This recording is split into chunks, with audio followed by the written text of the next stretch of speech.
Boa tarde, boa noite, meus amigos, meus irmãos. Eu vou fazer uma breve consideração sobre o assunto dízimos e ofertas. Não se trata, por favor, de um estudo histórico, veterotestamentário, de dízimos da tribo dos levitas, nada disso. São considerações importantes para os dizimistas e para todas as congregações cristãs. Vamos partir do ponto sério e do ponto sóbrio para que eu também não seja mal interpretado. Então vamos começar de um nível bastante claro. Todo dizimista é alguém abençoado e abençoador. Eu vou repetir. Todo dizimista é alguém abençoado e abençoador. Abençoado e abençoador por quê?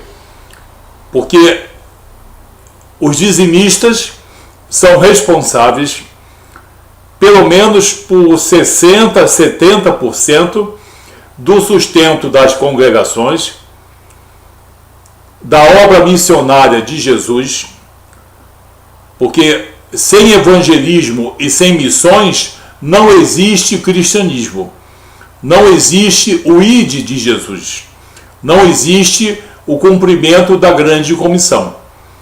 Então, dízimos e ofertas também, mas o dizimista é abençoado e abençoador, porque ele abençoa o reino de Deus com o fruto do seu trabalho. De que maneira ele vai ser abençoado? Depende muito de doutrina pessoal, de ponto de vista pessoal. Eu não sou obrigado, ninguém é obrigado a adotar o que deseja o líder A, o líder B e o líder C. É abençoado no sentido que eu, como homem cristão, e tenho a certeza que Jesus também, que o Espírito Santo, presume-se que todo dizimista o faça não por interesse, mas por desprendimento. Que todo dizimista seja dizimista não por interesse, mas por desprendimento, por boa disposição de coração, pelo desejo, pela maturidade espiritual, pelo desejo espiritual de sustentar a obra de Deus. Porque missões, evangelismo, manutenção das congregações, viagens, pagamento de direitos trabalhistas a muitos funcionários que trabalham nas diversas igrejas, contas de luz, contas de gás, telefone, correspondência, tudo isso exige dinheiro. Então o dizimista ele é abençoado e abençoador porque ele mantém uma grande parte dessa estrutura funcionando. Nenhum menosprezo aqui aos ofertantes. Nenhum menosprezo aos ofertantes. Eu disse que presume-se que todo dizimista seja alguém que é dizimista por boa disposição de coração, não por obrigação. Se alguém é dizimista porque pensa que Deus impôs alguma coisa ao homem cristão, se alguém é dizimista porque acha que o dízimo é uma moeda de barganha para com Deus, vamos esquecer essa concepção. Vamos esquecer essas duas concepções. O dízimo não é uma moeda de barganha com Deus e não é um, digamos, imposto de renda, digamos, imposto por Deus, nem no Antigo Testamento, nem no Novo Testamento. No Antigo Testamento, era necessário que o dízimo sustentasse a tribo de Levi, porque a tribo de Levi dedicava-se exclusivamente ao serviço do Senhor, e eles não receberam propriedade. Eles eram sustentados pelos dízimos em mercadorias, dízimos que vinham dos pecuaristas, dos agricultores, de todos aqueles que tiravam o fruto da terra. E eles viviam disso, eram sustentados por isso, porque a tribo de Levi não recebeu herança. Eles receberam o direito ao dízimo, o sacerdote recebia o dízimo do dízimo, e também os levitas tinham autoridade administrativa sobre diversas cidades, parece que umas 40 cidades, eu não tenho muita certeza, mas além do dízimo, eram sustentados pela parte administrativa de umas 40 cidades por aí. No Novo Testamento, o dízimo é pago ainda, é no caso recolhido, é solicitado pelos líderes, é necessário às igrejas cristãs, protestantes e evangélicas, para sustento da obra de Deus. E como eu preciso ser enfático, o dizimista, ele é abençoado e abençoador.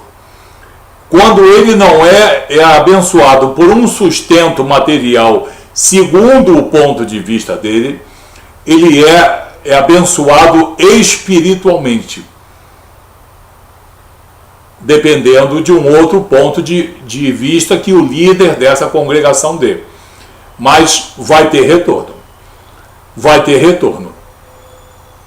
Dizer que o dízimo é uma moeda de barganha com Deus é pecado. E dizer que o dízimo é um imposto de Deus sobre os homens também é pecado. Todo dizimista é abençoado e abençoador, e ele deve continuar a ser dizimista. E aquele que vem sendo dizimista por boa disposição de coração, com satisfação, com a certeza que está fazendo a coisa certa, bem-aventurado seja, e deverá continuar a ser dizimista. E não se deixe levar por certas interpretações que estão querendo prejudicar o sustento da obra de Deus. Agora, o dizimista que acha que está sendo obrigado a fazer isso, transforme essa, digamos, obrigação, que não é, numa satisfação. Aí ele vai continuar a ser dizimista. Não dizimista porque ele foi imposto, dizimista por satisfação de coração. E você que é dizimista passará a ser uma pessoa que sentirá esse prazer, essa satisfação, e Deus vai alegrar-se em que você olhe o dízimo como algo bastante agradável ao reino de Deus. Nós sabemos todos, não adianta ninguém querer provar, Deus não necessita de ouro nem de prata. Ele tem o universo todo de metais muito mais preciosos do que o ouro e a prata. E os químicos sabem disso. Os que são entendidos em cosmologia sabem que existem metais nos meteoros e em muitos planetas aí, e até dentro da superfície da Terra, metais muito mais valiosos do que ouro e do que prata. Mas a obra de Deus precisa ser sustentada por esses dízimos e por essas ofertas. Então, se você é um dizimista e tem sido um dizimista com prazer, que esse prazer aumente em você. Se você tem sido dizimista porque se acha obrigado a isso, Tire esse sentimento do seu coração. Tire esse sentimento do seu entendimento. Transforme isso numa alegria. Porque o dízimo tem um sentido espiritual. Não vamos negar, não vamos discutir o assunto com ninguém. Não vamos discutir o fato de existir um caráter passional. Existem os passionais do dízimo e existem os racionais do dízimo. Eles nunca contribuem com nada. Eles só trazem confusão. Eles querem que você seja um dizimista, colocam antolhos em você e não explicam o verdadeiro significado do que você está fazendo. Todo dizimista que é dizimista por amor, por desprendimento, é abençoado e abençoador. Se alguém disse que você vai com isso receber carro importado, supermansões, etc., não é problema meu. Eu só posso garantir que você vai ser abençoado se o faz de coração. Se não faz de coração e acha que o dízimo, repito, é uma moeda de barganha com Deus, está errado. Se acha que é um imposto de Deus em cima de você, também está errado. O dízimo é uma forma amorosa de você contribuir para a obra de Deus. Obra de Deus que é a manutenção das pessoas que estão mais perto de você, para o sustento dos líderes, da própria congregação, e da obra missionária e da obra de evangelismo que custa caro. Muito bem. Fora isso, existem as campanhas também. Eu sou muito a favor das campanhas de missões nacionais, internacionais, mundiais, e muitas vezes em nossas congregações nós ultrapassamos o alvo que nós mesmos estabelecemos em assembleia. Muito bem. O que o Novo Testamento diz sobre o ato de você contribuir? Jesus, em Atos dos Apóstolos, capítulo 9, verso 15, legitimou Paulo para que Paulo ensinasse a verdade. E Paulo, quanto à contribuição, vamos incluir aí dízimo, oferta, contribuição, ou qualquer outro nome que você queira dar. Qual é o ensinamento no Novo Testamento? Em 2 Coríntios 9, 7. Paulo, com a autoridade e a legitimidade dada por Jesus, ensina: cada um contribua segundo disposição do seu coração. Cada um contribua segundo o seu entendimento. Com liberalidade. Não por obrigação, nem por constrangimento, nem por necessidade, porque Deus ama aquele que dá com alegria. Não é dar muito, ou demais, ou dar o que não tem, não é isso não. A orientação de Jesus dada ao apóstolo Paulo, em 2 Coríntios 9, 7, cada um contribua segundo disposição do seu coração. É a liberalidade. O que Jesus ensina no Novo Testamento é a liberalidade. Como falta liberalidade, e não é só no nosso país, é no mundo todo, muitas pessoas, muitos líderes utilizaram o texto de Malaquias 3:10 para que as pessoas se tornassem, digamos, ofertantes sistemáticos, organizados, com uma contribuição certa mensal, e isso é muito importante para o equilíbrio das finanças de uma congregação cristã. Isso é perfeitamente honesto. Não se pode transformar o profeta Malaquias 3:10 no Evangelho de Malaquias. Vocês compreenderam o que eu quero dizer. transformar o profeta Malaquias no evangelho de Malaquias, como se fosse um quinto evangelho, como se fosse um sexto evangelho, vamos considerar o de Isaías, né? Isso também não dá demais. O ensinamento de Jesus no Novo Testamento é liberalidade. Aquela liberalidade que você vai encontrar no começo, nos primeiros capítulos de Atos dos Apóstolos, em que todos partilhavam tudo que tinham. As pessoas não recolhiam dízimo, elas contribuíam, elas ofertavam, elas davam, cediam em espécie, em material, de diversas maneiras, porque havia grande liberalidade. Como não existe grande liberalidade dentro das igrejas cristãs, evangélicas e protestantes, temos os dízimos e as ofertas.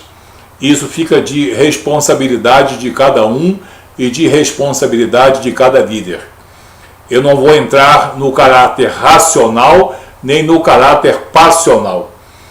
Eu vou deixar o dízimo e a oferta segundo a orientação que cada um tiver recebido do seu líder. Não faça do dízimo uma moeda de barganha, por favor.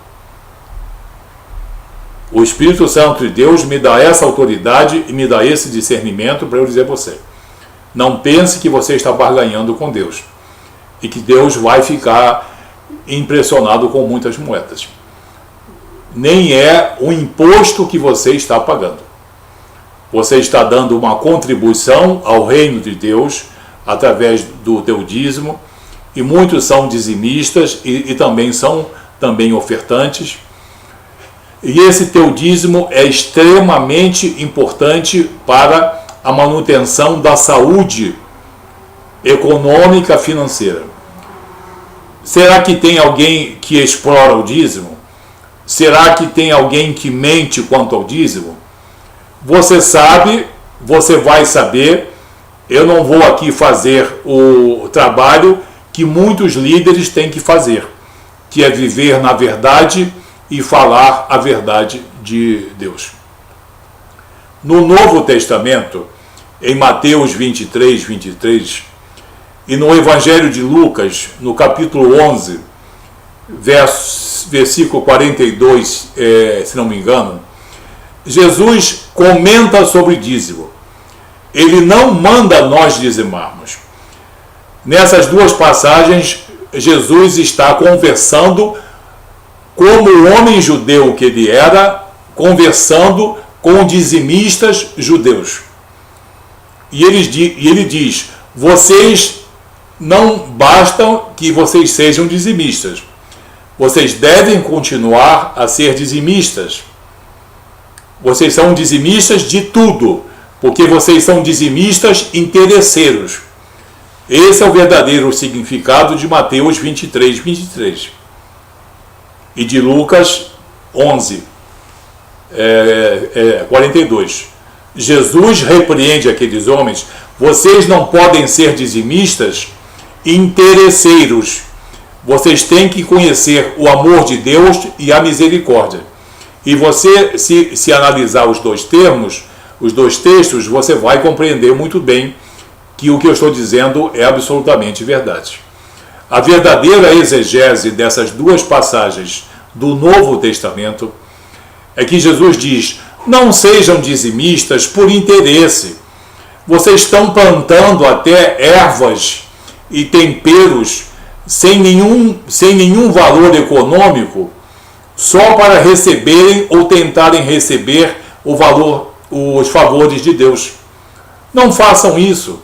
Sejam dizimistas, porque vocês são judeus, como eu, Jesus, também sou judeu. Sejam dizimistas, mas sejam dizimistas sem interesse, mas por boa disposição de coração. Mas acima de tudo, não deixem de ter misericórdia e o amor de Deus dentro de vocês. Esse é o sentido verdadeiro que você pode encontrar, pode conversar isso com o seu líder. Esse é o verdadeiro sentido de Mateus 23, 23, 23. Cuidado com os passionais. Cuidado com as pessoas interesseiras. Se você é dizimista, você vai continuar a ser dizimista. Agora, você vai dar ao dízimo uma satisfação, uma alegria. Se você não tinha antes, você vai passar a ter. Porque Deus se alegra que você dê com boa disposição de coração, com liberalidade. Repito, você é abençoado e é abençoador. Agora, cuidado com ensinamentos contra o dízimo, que muitas vezes aborrecem as pessoas que ouvem falar sobre isso. Agora, você, dizimista, o ofertante também é abençoado e é também abençoador. Ah, não, nós somos uma casta especial de homens cristãos porque nós somos dizimistas fiéis. Não são, não. Isso não existe no campo espiritual. E eu não vou discutir o assunto com ninguém, com líder nenhum. Não me interessa, porque eu vou ser bastante severo. Entendeu? O dízimo não cria uma casta dentro das congregações, como acontece frequentemente. Não pode criar dentro das congregações uma casta especial de homens e mulheres especiais e uma casta inferior dos que são apenas ofertantes. Não existe o termo apenas ofertante. Quem oferta com amor e desprendimento está fazendo o que Jesus ensinou que Paulo pregasse em 2 Coríntios 9:7. Então, o dízimo e a oferta são abençoados e abençoadores. Eu sei que eu estou sendo repetitivo, mas é propositalmente, para que eu não seja mal interpretado, porque eu sei tudo referente a dízimo e oferta. Eu sei como é que as pessoas gostam de ouvir, como as pessoas detestam ouvir, como as pessoas gostam de manipular as nossas palavras, tá? Amigos nossos, quando nós falamos nesse assunto, eles manipulam maliciosamente o tema. Eu estou fazendo esse vídeo, eu não ia fazer vídeo nenhum sobre isso. Mas estou fazendo aqui porque eu sou uma pessoa corajosa, eu sou uma pessoa honesta, eu sou uma pessoa sincera, que estou dando essa contribuição a você que é dizimista, e uma contribuição minha a todos os líderes de congregações. Não transforme o dízimo numa coisa pesada, numa coisa imposta, num tributo. Não faça disso. Seja dizimista, como seja também ofertante, com liberalidade, com alegria no teu coração. Tá? Agora, você vai ver os passionais falarem sobre o assunto, vai ouvir muita gente condenando, também não é esse o sentido, porque se nós cristãos fôssemos realmente liberais, se nós cristãos fôssemos liberais, talvez o dízimo nem sequer existisse. Mas como é preciso manter a obra de Deus, o dízimo é recolhido. Na congregação em que eu congrego, no estatuto dessa igreja batista, está lá exposto, não me lembro em qual é o parágrafo, mas sobre o patrimônio da igreja. Diz que o patrimônio da congregação é formado pelo recolhimento voluntário de dízimos e ofertas. Então, quando foi feito o estatuto, as pessoas tinham a consciência espiritual que o patrimônio da igreja é construído em cima do recolhimento voluntário, não compulsório, voluntário de dízimos e ofertas. Os dizimistas vão respeitar o dízimo, os que não são dizimistas vão respeitar o dízimo. Vamos transformar o dízimo num instrumento abençoado e abençoador. Não vamos desprezar as ofertas e as contribuições, porque tem gente que dá dízimo de X, mas tem gente que dá oferta de X mais 1. Você compreendeu? Então, Deus não está fazendo conta em um caderninho, nem numa tabela do Excel de quanto você paga ou de quanto ele recebe. Ele quer saber com que disposição de coração você faz isso. Eu faço esse vídeo em defesa da integridade das congregações cristãs. Porque há pessoas que combatem a Santa Ceia, há pessoas que combatem o batismo nas águas, todos os cerimoniais e as liturgias. Há pessoas que querem combater, às vezes para criar factóide só. Há pessoas que só se alimentam de factóide, de certas discussões estéreis e também passionais. Nós que temos o Espírito, nós sabemos identificar essas pessoas com extrema facilidade. Mas há pessoas que são inimigas das congregações cristãs. Com qual interesse eu deixo com a sua imaginação. Então fica aqui esse nosso recado carinhoso, respeitoso, tá? Não para gerar contenda, não para gerar confusão, mas pelo contrário, para nós darmos aos dízimos e às ofertas o caráter amoroso que ele tem. O teu irmão não é dizimista, fiel, mas o teu irmão oferta o que ele quer, quando quer, segundo a disposição do coração dele. Então ele está fazendo o que Jesus mandou que Paulo enunciasse e que Paulo disseminasse essa compreensão. Que Deus abençoe você e parabéns você que é dizimista, parabéns você que é ofertante, porque a obra de Deus precisa sim de um sustento econômico financeiro. Tá bom? Que Deus abençoe a todos em nome de Jesus. Até um próximo vídeo. Muito obrigado.